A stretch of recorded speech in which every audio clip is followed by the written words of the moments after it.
Hello friends, तर स्वागत आहे तुमचं आपले या यूट्यूब चॅनलवरती. चॅनलवर नवीन असाल तर चॅनलला सबस्क्राईब करा आणि अशाच नवनवीन अपडेट्स पाहत राहा.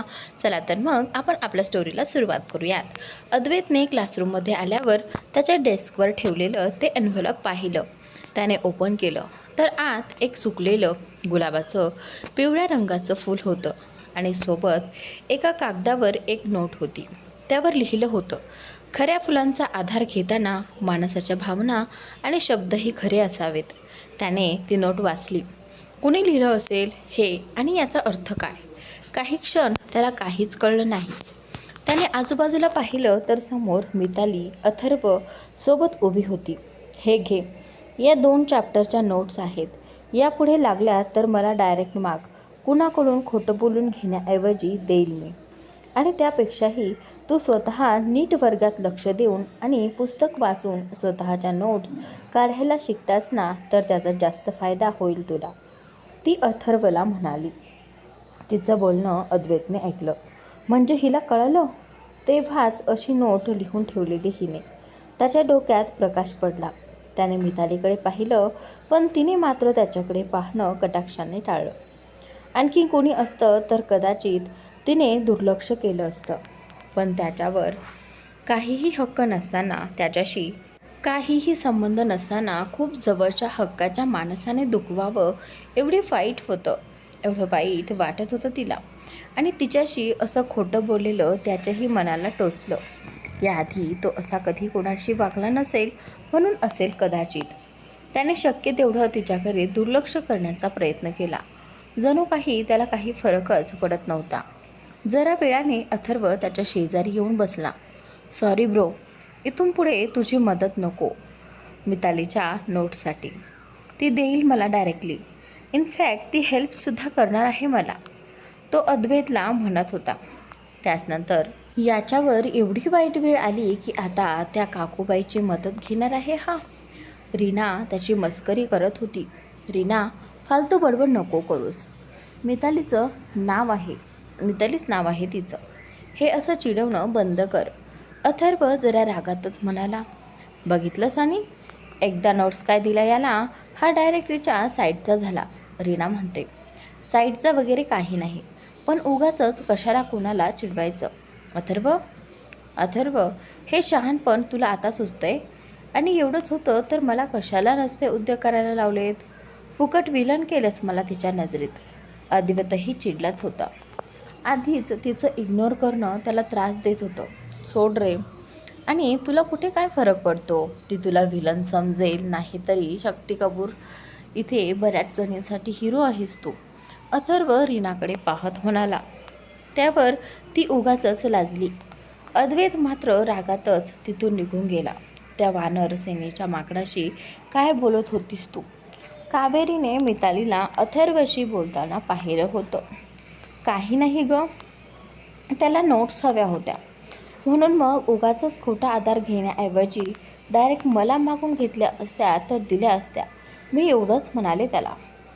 त्यावर काय म्हणाला तो? कावेरीने कमरेवर हात देऊन विचारलं. सॉरी आणि थँक्यू, तेच गोल्डन वर्ड्स, दुसरं काय? आणि तुम्ही लगेच तयार झाल्या असणार. दानशूर कर्णाचा अवतार. मितालीचं असं मदत करणं कावेरीला अजिबात आवडलं नव्हतं.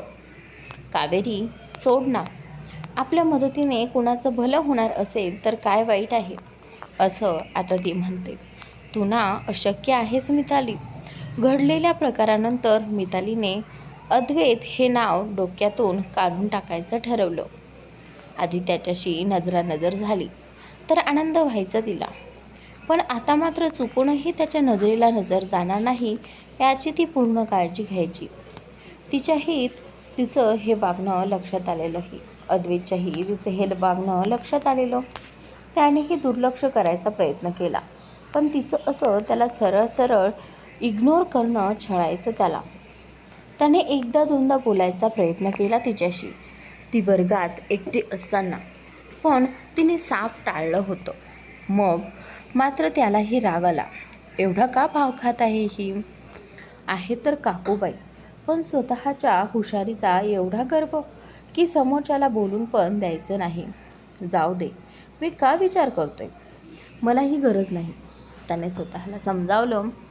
त्याचा मोबाईल वाजला आणि भूतकाळांच्या आठवणींची शृंखला तुटली.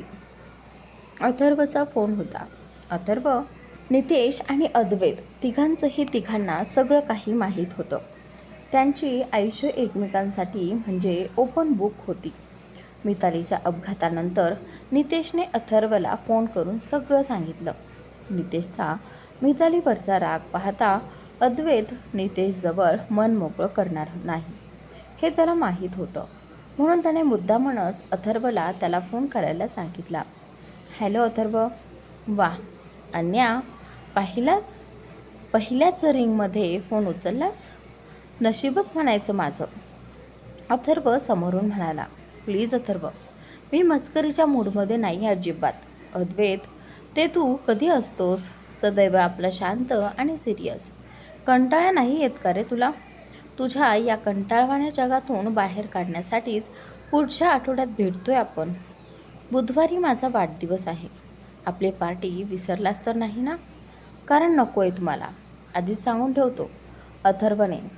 अथर्व ऐक ना, ॲक्च्युली अद्वैत बोलतच होता तर अथर्वने त्याचं बोलणं तोडलं.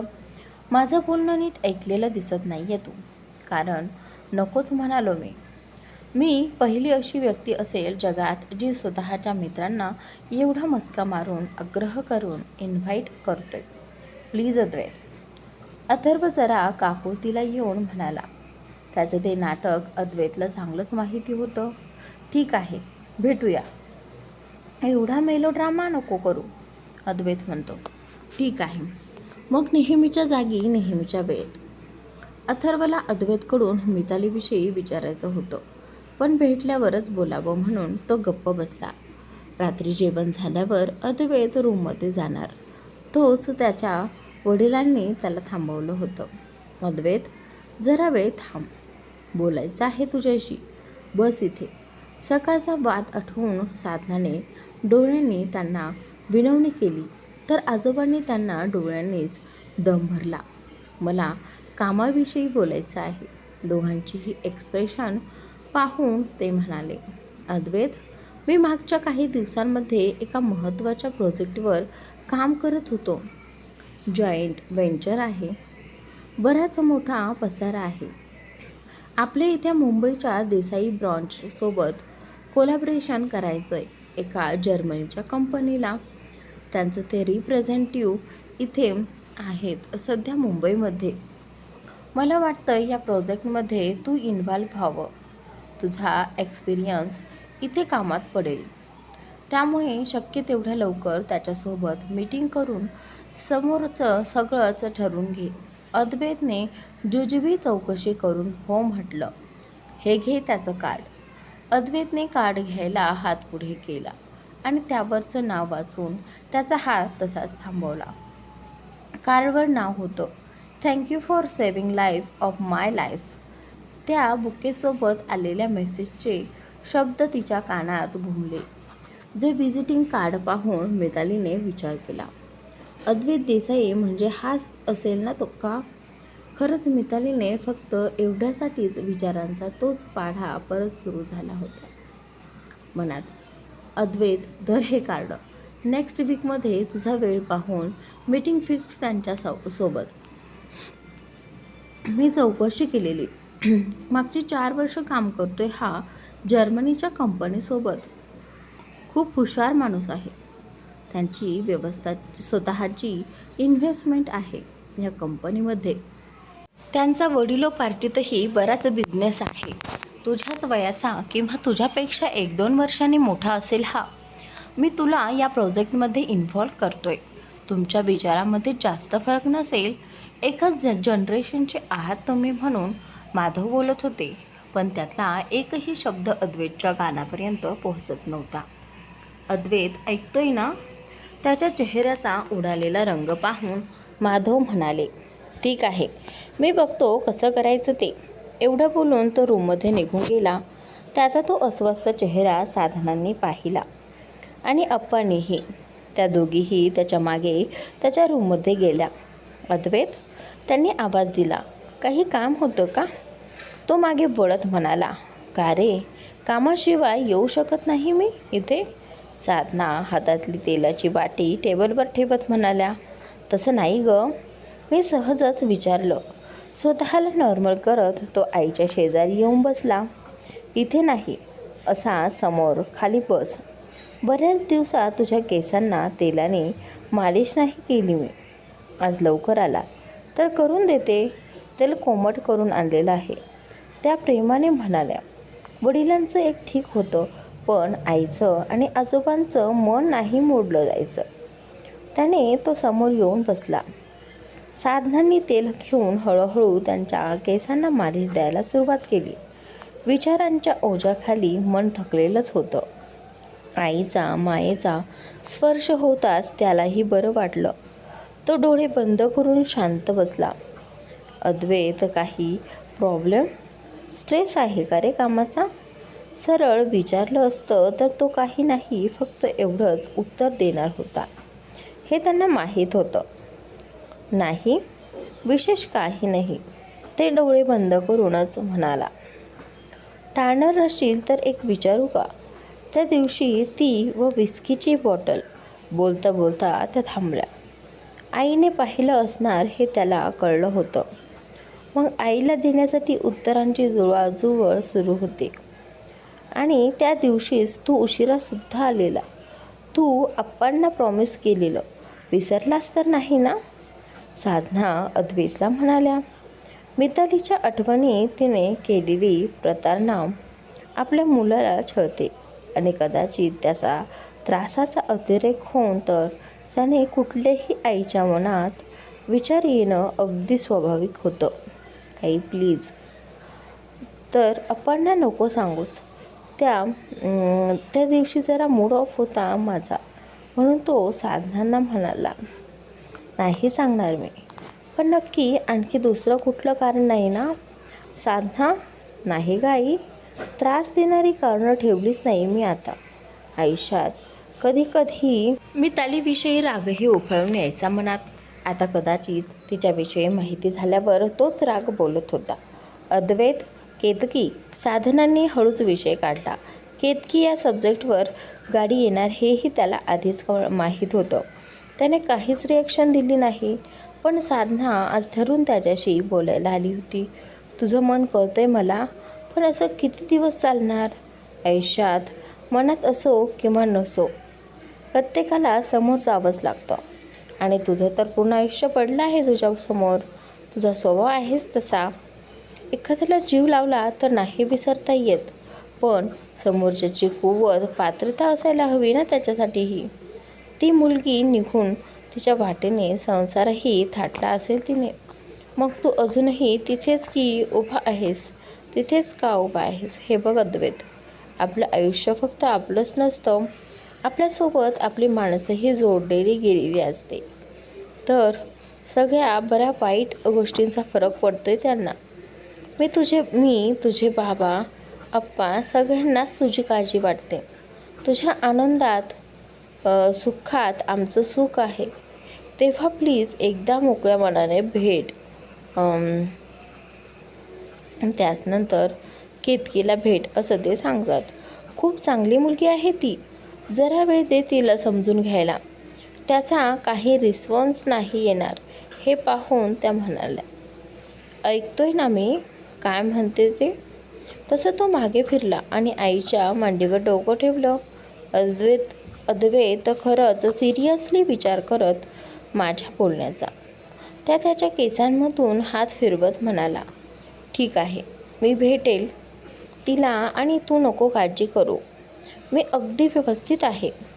तो मान वर करून त्यांच्याकडे पाहत हसत म्हणाला. असाच हसत राहा नेहमी. चल झोप आता, जागरण नको करत बसू. Good night. त्या तेलाची वाटी टेबलवर ठेवत म्हणाल्या. साधना निघून गेल्या आणि गेल्यावर तो बेडवर आडवा झाला. हाच तो अन्वय प्रधान असेल का? एकाच नावाची बरीच माणसं असू शकतात. त्याने लागलीच लॅपटॉप ओपन करून सर्च केलं तर हा तोच फोटो होता जो त्या दिवशी मितालीच्या फोन स्क्रीनवर होता. त्याने खुर्चीला पाठ टेकवली होती आणि चेहऱ्यावरून हात फिरवला. हे जग गोल आहे म्हणतात ना, ते खरंच आहे. ज्याची पाठ सोडून आपण पळत असतो तेच समोर येऊन थांबतं. कधी कधी प्रारब्ध आणि वेळ या या अशा दोन सवंगडी आहेत की जे सोबत आल्यावर काय खेळ खेळतील हे त्यांनाच माहिती असतं. 2 दिवसानंतर मितालीच्या जखमेचं दुखणं बरंच कमी झालेलं. समोरचा महिनाभर ऑफिसमध्ये पायही ठेवायचा नाही असं स्ट्रिक्ट वॉर्निंग अन्वयने तिला दिली होती. घरून काम करेल वगैरे अशी काही रिक्वेस्ट तिने केली, पण काही एक ऐकलं नाही त्याने. चक्क तिला लॅपटॉप कपाटात लॉक करून ठेवला. अन्वय, हे ना तुम्ही अनिकासारखं वागत आहे माझ्यासोबत, ती रागातच त्याला म्हणाली. एक वेळी अनिका बरी, तिला नाही सांगावं लागत असं सारखं. एकदा सांगितलं की गुपचूप ऐकते ती. पण याबाबतीत तू अनिकापेक्षाही 2 पावलं पुढं आहेस मिताली. मी जरी ढील दिली ना तरी तू 4 दिवसात कामाला लागशील. त्यामुळे हेच वागणं ठीक आहे. मी निघतो आता ऑफिसला. सकाळी डॉक्टर येतील. जखम किती भरत आली आहे ते पाहायला वेळेत जेवण करायचे आणि औषधही घ्यायची आहे वेळेवर. तो जरा ठणकावूनच तिला म्हणाला. त्यांचं ते बोलणं दारातून ऐकत येणाऱ्या अनेकाने ऐकलं. अन्वय, तू स्कोल्ड करतोय मम्माला. तिने आत येऊन त्याच्या मांडीवर बसत विचारलं. हो रे बच्चा, त्याच्याशिवाय मम्मा ऐकत नाही ना. तो तिच्या पोणीतले केस नीट करत म्हणाला. मम्मा, तू का नाही ऐकत अन्वयचं? तू गुडगरसारखं अन्वयचं ऐकलं तर लवकर हेल्दी होशील. मी तर नेहमीच ऐकते त्याचं. हो ना, तू ठीक झाली की मग आपण पार्कमध्ये जाऊयात. तू प्रॉमिस केलं होतंस मला.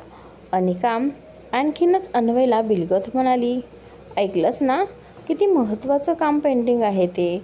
अन्वय तिला म्हणाला. अरे बापरे, विसरलोच होतं मी.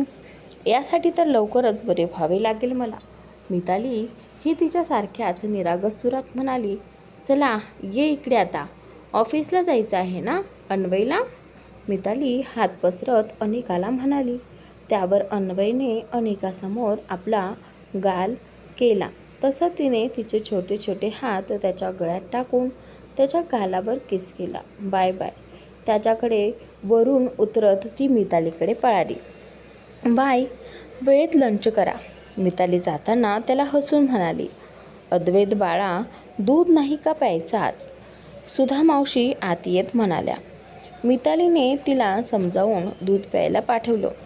मोबाईल पाहण्यासाठी मितालीने पर्स उघडली. मागच्या 2 दिवसात तिने मोबाईल हातातच घेतला नव्हता. पर्समध्ये हात टाकला तर हाताला एक रुमाल लागला. रक्त लागलं होतं त्यावर. तिच्या जखमेचं होतं. पण तो रुमाल कुणाचा होता तिचं तर नक्कीच नाही. तिने उचलून पाहिलं तर कॉर्नरवर इनिशियल होती, म्हणजे AD. सेम तशीच जशी देसाईच्या रुमालवर असायची. तर आजचा भाग इथे संपलेला आहे. पुढील भाग पाहण्यासाठी चॅनलला सबस्क्राईब नक्की करा.